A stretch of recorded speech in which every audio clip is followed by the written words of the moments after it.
Doctor चैतन्यनंद, सहायक प्राध्यापक, शासकीय कन्या महाविद्यालय जांजगीर। मेरे आज व्याख्यान का विषय बीए अंतिम के द्वितीय प्रश्न पत्र के अंतर्गत छत्तीसगढ़ का भूगोल, जिसमें छत्तीसगढ़ के प्रमुख जनजातियों को लिया गया है। जनजाति शब्द शुरू से ही भूगोलविदों के लिए, मानवशास्त्रियों के लिए, अर्थशास्त्रियों के लिए, समाजशास्त्रियों के लिए रुचिकर रहा है। जनजाति, जिसे हम आम भाषा में आदिवासी, वनवासी, गिरिजन, आरण्यक अथवा जनजाति के नाम से पुकारते हैं, जिसे भारतीय संविधान के अनुच्छेद 342 के तहत 1950 में जनजाति के रूप में स्वीकार किया गया है।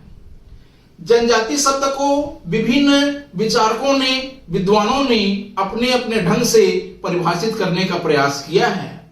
इस संबंध में हम देखते हैं सुविख्यात मानवशास्त्री डॉक्टर D.N. मजूमदार के शब्दों में, एक ऐसा समूह जिसका सामान्य नाम हो, जिसके सदस्य एक निश्चित भूभाग पर निवास करते हों तथा विवाह, व्यवसाय के विषयों पर कुछ निश्चित आज्ञाओं का पालन करते हों। इसके अलावा जिन्होंने आदान प्रदान संबंधी एक निश्चित व्यवस्था का विकास कर लिया हो, आदिम जनजाति कहलाते हैं। ऑक्सफोर्ड डिक्शनरी के अनुसार आदिम जनजाति शब्द ऐसे लोगों के समूह को दर्शाता है जो एक मुखिया के अधीन पिछड़ी हुई अवस्था में रहते हैं। जेकब तथा स्टर्न महोदय ने भी जनजाति शब्द को परिभाषित करने का प्रयास किया है। उनके अनुसार एक ऐसा ग्रामीण समुदाय या ग्रामीण समुदायों का एक ऐसा समूह जिनकी समान भूमि हो और समुदाय के व्यक्तियों का जीवन आर्थिक दृष्टि से एक दूसरे के साथ ओतप्रोत हो, जनजाति कहलाता है। अब यह महत्वपूर्ण है कि जनजाति को हम किस आधार पर परिभाषित करेंगे।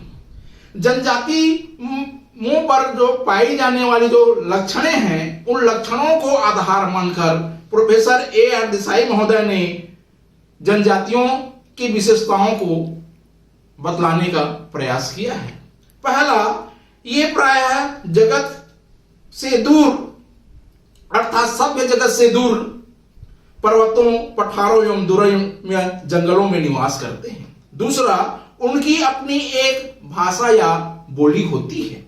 तीसरा, ये आदिम धर्म को मानते हैं जो जीवात्मवाद के सिद्धांत का प्रतिपादन करता है।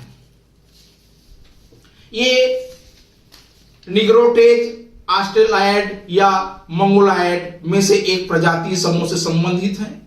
ये जनजाति व्यवसाय में संलग्न है, जैसे वनों से खाद्य एवं उपयोगी वस्तुओं का संग्रहण, शिकार करना, मछली पकड़ना, प्राचीन तरीके से अस्थायी कृषि जिसे स्थानांतरित कृषि कहते हैं, पशुपालन एवं कुटीर उद्योग है। ये अधिकांशतः मांसभक्षी होते हैं। इनकी आदतें खाना बदोशी होती है, एक स्थान से दूसरे स्थान ये विचरण करते रहते हैं तथा ये मदिरा एवं नृत्य के प्रति विशेष रुचि रखते हैं।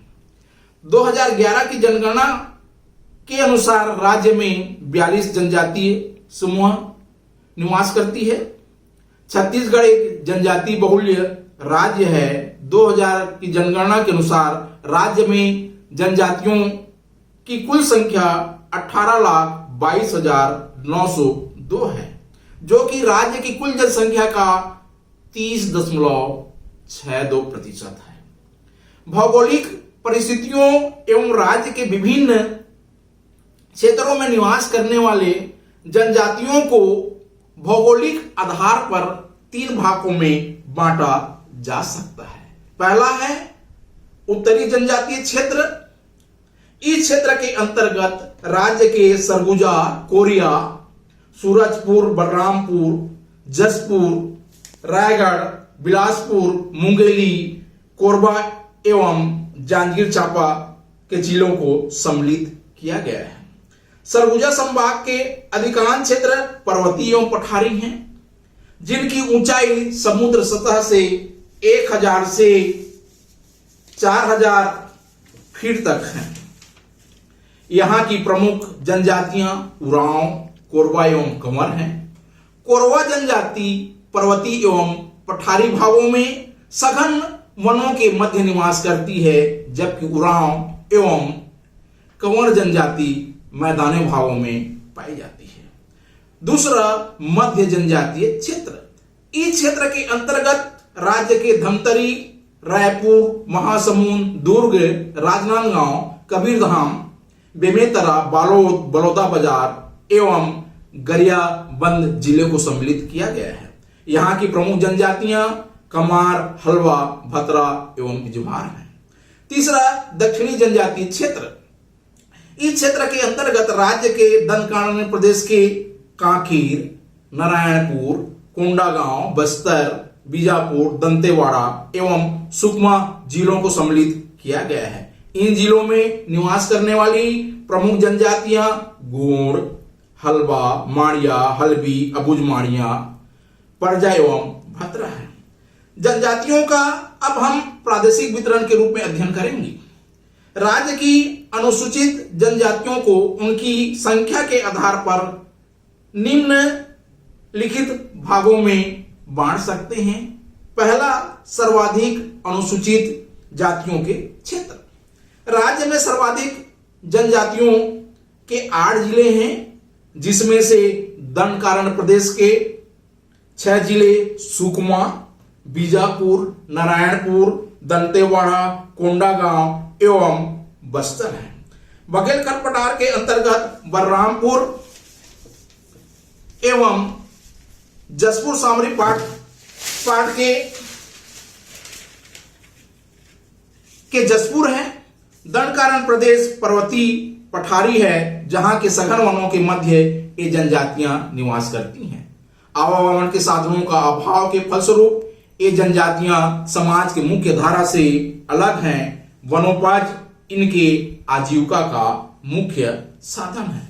दूसरा, मध्य जनजातियों के क्षेत्र। इस क्षेत्र के अंतर्गत 40 से 60% जनजातीय जिलों को रखा गया है। इस क्षेत्र के अंतर्गत प्रदेश के 5 जिले सम्मिलित हैं। सरगुजा, कांकेर, कोरिया, सूरजपुर एवं कोरबा जिला है। बघेलखंड पठार के अंतर्गत सरगुजा, कोरिया, सूरजपुर जिले हैं।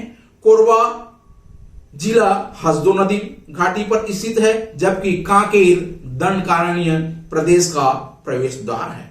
उपरोक्त सभी जिले पर्वतीय हैं, पठारी हैं, सघन वनों से आच्छादित हैं, जबकि कोरबा जिला औद्योगिक जिले होते हुए भी सघन वनों के मध्य स्थित है। तीसरा, निम्न जनजातियों के क्षेत्र 20 से 40%। इस क्षेत्र के अंतर्गत प्रदेश के 8 जिले सम्मिलित हैं। गरियाबंद, रायगढ़, बालोद, महासमुंद, राजनांदगांव, धमतरी, बिलासपुर एवं कबीरधाम है। ये समस्त जिले महानदी बेसिन क्षेत्र के अंतर्गत आते हैं। रायगढ़ जिला औद्योगिक दृष्टि से विकसित हो रहा है, जिसके कारण वहां पर रोजगार की उपलब्धता है, संभावनाएं हैं। बिलासपुर यातायात की सुविधा, शिक्षा का केंद्र, उच्च न्यायालय, रेलवे जोन के साथ यह राज्य का प्रमुख व्यापारिक नगर है। धमतरी, महासमुंद, बालोद औद्योगिक नगर के समीप है। और चौथा, अन्य निम्न जातियों की क्षेत्र, जहां पर 20% से कम जनजातियां निवास करती हैं। इस क्षेत्र के अंतर्गत प्रदेश के 6 जिलों में जनजातियां निवास करती हैं। बलौदाबाजार, जांजगीर चांपा, मुंगेली, दुर्ग, बेमेतरा, रायपुर। ये जिले महानदी बेसिन